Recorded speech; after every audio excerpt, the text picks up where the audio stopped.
I'm going to start by telling you a story. I've been going around and I've been swapping business cards. I hope I'll swap a lot more of them before I leave.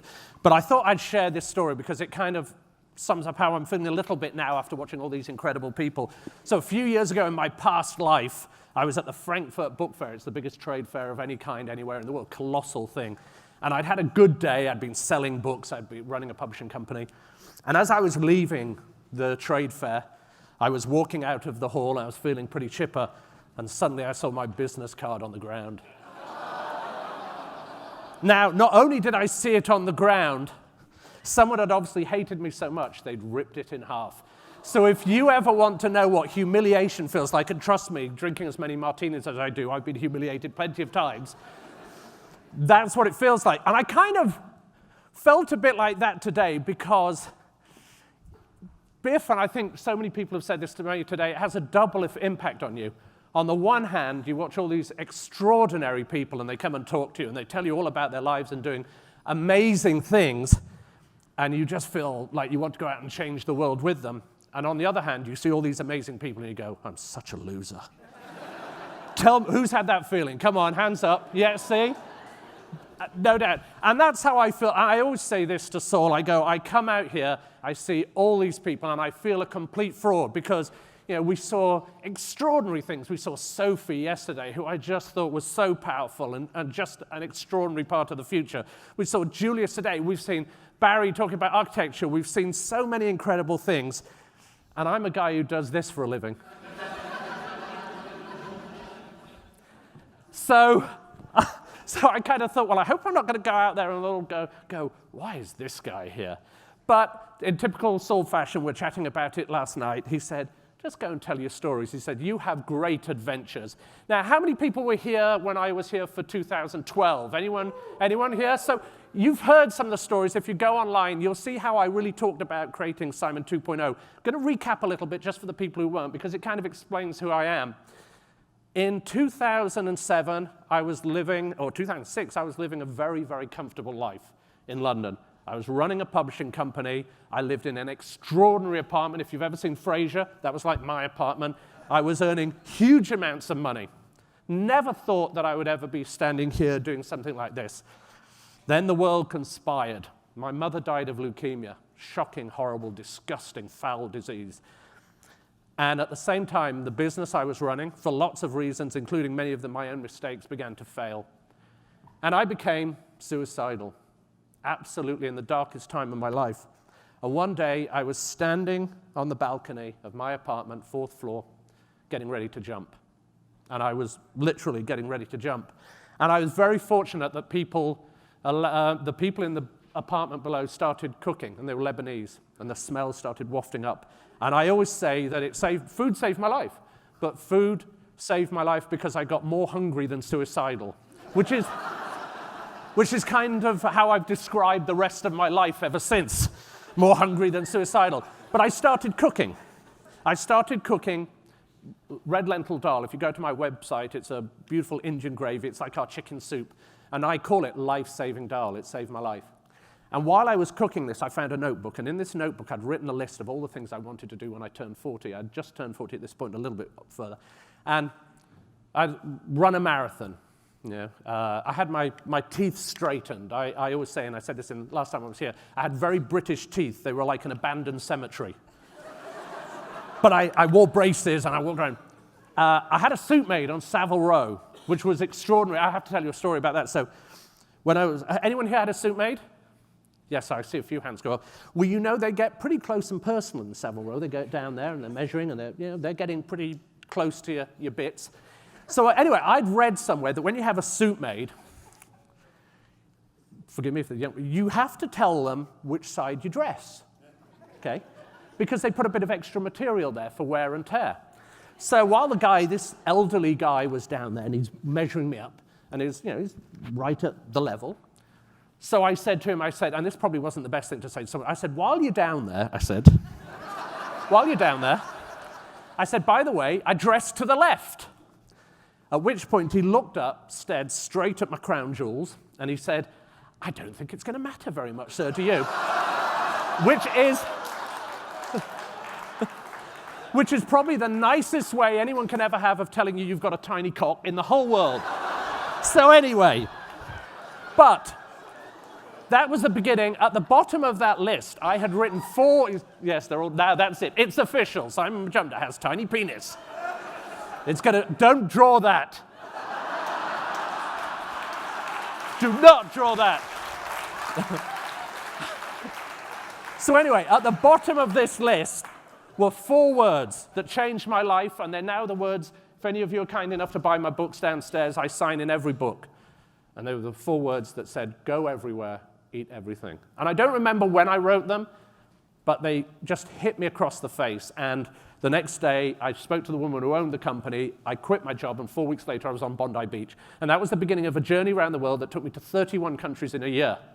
I ended up riding on the Trans-Siberian Express, making whiskey in Scotland, picking tea in Darjeeling, fishing off the coast of Senegal, harvesting wine grapes in South Africa, you name it, walking on the Great Wall of China, you name it, I did it. And on that journey, I met my wife, my beautiful, beautiful wife, who some of you I know have met. And it changed my life. And she's an American, a Filipino-American. And I decided after all this time that I was just going to up sticks and move to the United States. And that was the beginning of the adventure I want to talk to you about today. Because 1 year ago today, at this very time, looking at the time difference here in California, I became a citizen of the United States of America. Thank you. It was an incredibly moving experience. You can actually see, this is my wife here. And she's looking miserable as hell. And I said to her, look how miserable you are. And she goes, I can never use the threat to have you deported anymore.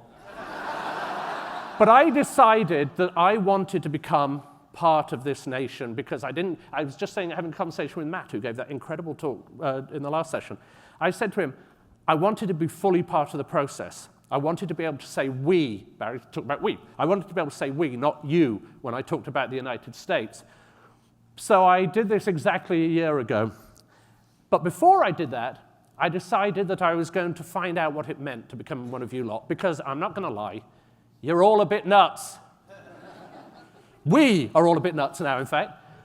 And so I asked, using social media, and we've all talked about social media today, I asked America to invite me to come and share their food experiences. And I thought that I would share some of those adventures with you because they taught me a lot of lessons about what it means to become an American, or certainly what it meant to me. And it was an incredible experience at that ceremony. I'm not a particularly sentimental man, and I'm very proud of being British, but it was almost sacramental, and it's definitely been a great change in me over the last year. I've definitely felt like a different person. So, first of all, this is what happens when you let your wife loose on PowerPoint. I've told her never drink during the day. No, she did a great job. She helps me put it together. I'm so useless with all of this stuff. So I thought we'd start. Every American has a story and a dream to share. This is one of the most fun events I've ever been to in my entire life. The guy at the back wearing the white sweater is called Jamie the Bear McDonald. He was, at this point anyway, he's retired now, he was the #1 competitive eater in the world. And he invited me to something called Wing Bowl, which is in Philly. It happens every Super Bowl weekend, where 26,000 people get together in a stadium where the 76ers play. It's at 6 o'clock in the morning. They've been drinking all night. There's 26,000 people, every stripper in the city. They are paralytically drunk, and they watch 25 people in a wing-eating competition. It is absolutely, it's like Sodom and Gomorrah. It is one of the most extraordinary things you can ever get. And this was us about to parade around the stadium before. It's like a gladiator thing. And they had me in this, I look like the world's biggest booger. They had me in this sweatshirt. I had no idea why they got you to, they want you to wear your local colors. He's from Connecticut. They want you to wear your local colors. So, of course, he's wearing a shirt with Brady on it. And we are parading around as people are hurling, of course, Philadelphia, they're hurling bottles of stuff. And let me just say the bathrooms were locked, so you can imagine what were in the bottles, throwing all kinds of stuff at us. And we went around, and at the end of this thing, we had to be taken off halfway through because we were actually going to be mobbed. We were actually going to be killed by these drunken Philadelphia sports fans. They brought Jamie in, and he won the competition. He won $20,000. Now, the reason I say that is eating competitions can be seen as just pure gluttony and disgusting, and it would be easy to look at Jamie as some kind of strange meathead who just does that to show off. He did it for two reasons. One, to put his kids through college, and in his time as the #1 eater, he earned, I think, well over $250,000 in prize money, a lot of which went into putting his 2 children into their college fund, and the other was a dream to share. He is from Kansas City originally, and his dream was always to open the best barbecue restaurant in the United States. He recently opened it up in Hartford, Connecticut. He now has 2 branches, and it is, in my opinion, the best barbecue in the United States of America. So here's someone who, and this is a typical American story, who found something they excelled at, followed it to a point of excellence, even if it was something ridiculous, like eating more wings. And he, just for the record, he ate 350 wings in half an hour. It was like, you've never seen anything like it. In fact, they have a rule at this competition, because it's minus whatever outside in Philly in January, called you heave, you leave. And if anyone throws up during the competition, they're actually physically escorted and thrown out into the snow. But he won it. Jamie now runs the best barbecue, or one of certainly the best barbecue restaurants in the country. A great American story, and it's something that I am proud now to be a part of, and he's become one of my dearest friends. In fact, I was up at his restaurant hosting a big barbecue competition only a couple of weeks ago. America's not #1 in the food chain. This is an interesting story. So here I am hunting. Hunting plays an extraordinary part in the American story. America would not exist without hunting. And because the original native populations hunted, obviously that's how they survived. They followed the herds of buffalo and they hunted wild birds. And then when the Pilgrims came here, they also hunted. Not only was it for food, but it was also an expression of their freedom. When they'd been in the United Kingdom, or Great Britain, hunting was for the rich. They owned all the land. The moment they got to the United States, they realized that they could go out and hunt. So hunting became an expression of being an American. And this is me hunting in Drew, Mississippi. I was at this extraordinary hunting lodge there, where they had a gun room that wasn't much smaller than this room, with over $3 million worth of guns, including AK-47s and everything else. And that's where I'm going to be when the Third World War starts. Trust me, I'm going to be locked in that room. But it's interesting because it ties into this conversation we're all having about guns right now. But I want to explain why that hunting is so important, and the use of guns. And it still is part of the American discussion, because even during the recent economic downturn, a lot of people were hunting to fill their bellies and those of their families. I have friends in Kansas City who did just that. So hunting is something that I'm very proud to be part of, and I do it responsibly. And I think it needs to be separated from the general gun discussion. But you soon learn, as I did last week when I was out in Alaska fishing, that you are not #1 in the food chain. So here I was, cleaning a salmon on the beach in Silver Salmon Creek in Alaska after flying out there on a little plane, and I'm happily cleaning. And suddenly I look around, and probably not much further than where that door is, was this 600-pound grizzly bear. And you soon realize that you need to leave. But that's what America has. It has a great way of helping you put things in perspective in so many ways. And I think it's one of those things I wanted to share with you. This was one of my other favorite events. I am now, believe it or not, the go-to host for Kosher BBQ in the United States of America. Thank you. Who knew? Who here knew that there was such a thing as Kosher BBQ? Few hands going up. Okay, so I got a call. I got a call from this gentleman on the left there, Rabbi Mendel Siegel. He's a Lubavitch rabbi, very Orthodox rabbi. He also happens to be the single most obsessed person about barbecue I have ever met in my life. He is known as Rabbi Q. And he called me up through social media one day when I was going to do the event, going to do my book tour, and he said, "Simon, come and join us. Come and do this Kosher BBQ." I was like, "What?" But I went up there, and what I found is this extraordinary community. They're now part of what I call my dysfunctional American family. They're amazing. And of course, it's totally different. There's no pork, so it's beef and chicken and turkey. They can't stop cooking till Saturday night when the rabbi comes out and goes, "There are 3 stars in the sky." They all have to have smokers that are all started by the rabbi, because a rabbi has to light the fire. They all have to have the same ingredients to make sure that they're all kosher, and my pronunciation is probably horrible. The mushkiach has said this is all fine. But then, once they open their beer, it's like any other barbecue that you've ever been to. Apart from the fact that they have this fantastic band, one of them, they didn't have them there this year, I was very disappointed. They had a band who were country music, they were Jewish guys playing country music, but they were playing Jewish country music versions of Jewish songs like Hava Nagila and Dreidel, and it was wonderful. So what I show you, though, is that we are this family of extraordinarily different people in different communities.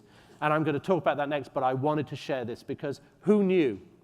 And that's why I think it's so important to get out and travel around the United States. I've been lucky enough to go every state.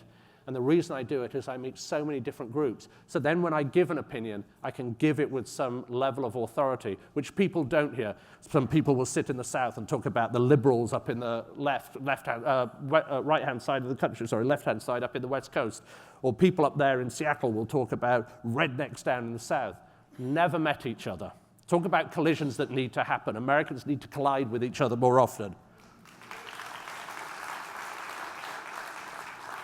And that's what I want to talk about here. America, to me, one of the things I've found out that I absolutely adore about this country is that America is the most varied place on earth. It's the most geographically diverse I've ever been to, and I've been to 70-something countries. You can go from the northeast to the southwest, from the northwest to the southeast, and you are going to see things that are so different, it'll change your life. And this is probably the most beautiful place in the world. This is Alaska.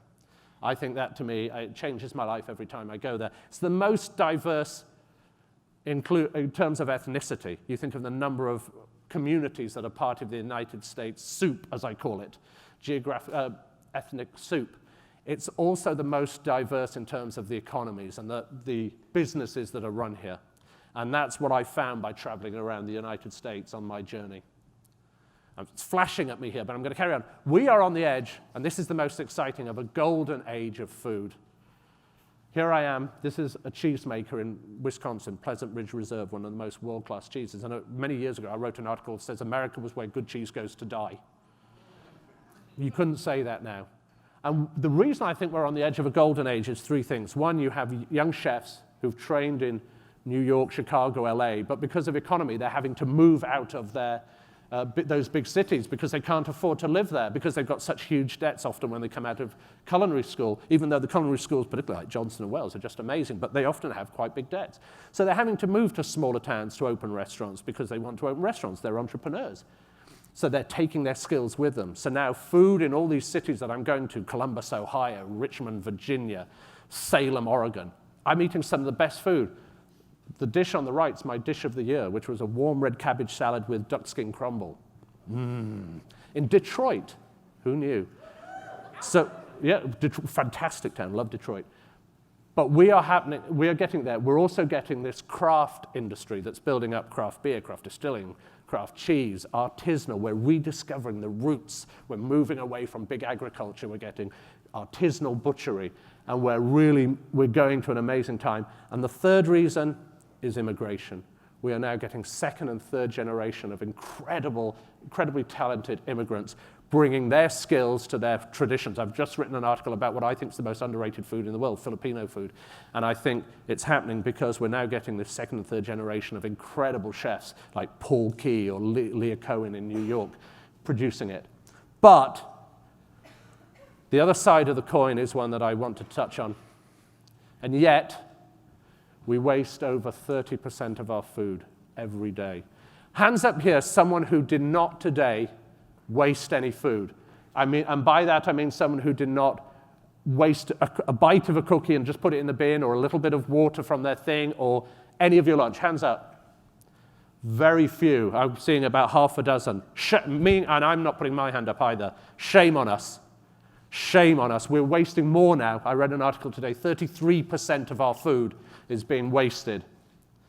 And particularly when you know how many people are out there starving. I just came up to this event from Feeding Tampa Bay down in Florida, where there are people who either can't afford food on a daily basis, have to choose between feeding them or their kids, have to choose between drugs, their medication, they have to choose paying for a car so they can get to work, or their rent or their lights, feeding themselves or their family. Or, even if they have any resources to spend on food, the nearest thing is a 7-Eleven within 20 miles, and they can't afford to get there. Shame on us. So, all I would say about this is, while you are eating your food, please be aware. And if you do know someone in your neighborhood or a friend, they're not just asking for a handout, share your food with them. If you know someone who's widowed or a widower, just go and check they're okay. Invite them into your home for a meal. If you know someone from one of your friends, one of mine's just happened in LA, has been laid off work, they don't want money from you. People don't want handouts. Just go, would you like to come and join us for a meal? Just make that collision. That's another collision that needs to happen all the time. We need to break bread with our fellows, and we need to share our food with them. Because if anyone starves in this country while we're producing millions, more food than anywhere else in the world, it's on each of our backs. Shame on us if it happens. So I'm sorry to rant, but please learn that lesson. This was the last lesson. This was the last lesson because I bloody love this country. And I'll tell you why. Because you all say it. Most of you here, American citizens, have been since birth. And I'm not saying you do it glibly, but you're used to doing this and standing in front of the flag. You're used to singing the national anthem. And sometimes you forget why this is an amazing country, and you need an outsider to come in. And I'll tell you why. I would not exist as the person I am today in any other country but America. America never said to me, but you're a 50-year-old, or in that case, 45-year-old publisher. What are you doing in here, appearing on the Food Network? All it said to me is the great American question, are you any good? And then enough people thankfully said yes, so I get to do it. I get to be on the Food Network. I get to write books. I get to come to BIF and hang out with this incredible crowd of people because this is America. You get to vote. I'm going to Thailand in a few weeks, and they're having an election while I'm there, but it's going to be held on the auspices of a military junta because they had a coup. You don't get to have that happen. You get to vote. I get to watch the debates last night and go, what idiots.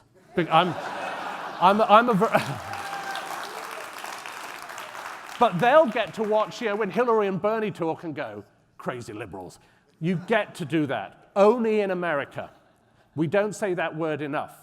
Only in America. So I'm going to wrap up very quickly because I know I have to, but I'm going to ask you, I want you to put on your best British accents, and I'll hear you if you fake it, and I want you to join with me as one and say, I bloody love America on the count of 3. Are you ready? 1, 2, 3. I bloody love America. Well done.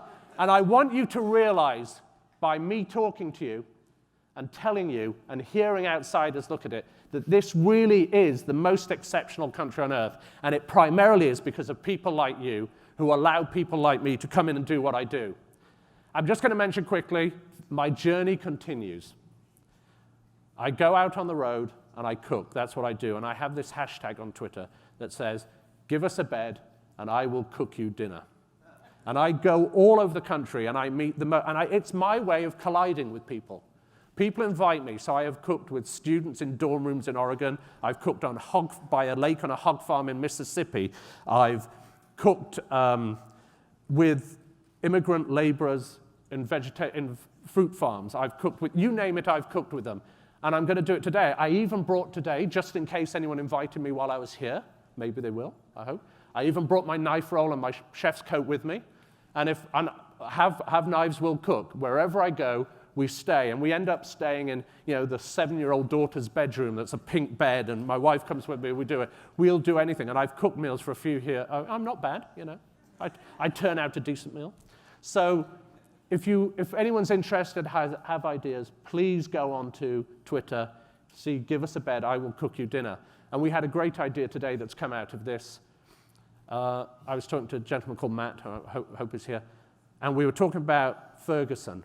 And I said, what a great idea it would be if we went down to Ferguson, one of the most polarized parts of the country right now for obvious reasons. I said, what if we did a dinner where we brought in the Police Benevolent Fund and Black Lives Matter, and we cooked together for a whole day. We cooked barbecue, and we drank beer, and we talked. And we had that collision that really needs to be happening in a non-violent way, and brought that in together and talked to each other. Wouldn't that be extraordinary? So those are the kind of collisions I want to do with this. Before I leave you, last time I was here, I shared my one major rule in life. And Dean up there drew it, and he captured it so perfectly that I use it as a slide, so thank you very much. And I just want to share this with you because I hope this is a rule from the very bottom of my heart that you can use and take out there as a tool, a strategy that will take you through the rest of your lives. Ladies and gentlemen, thank you very much.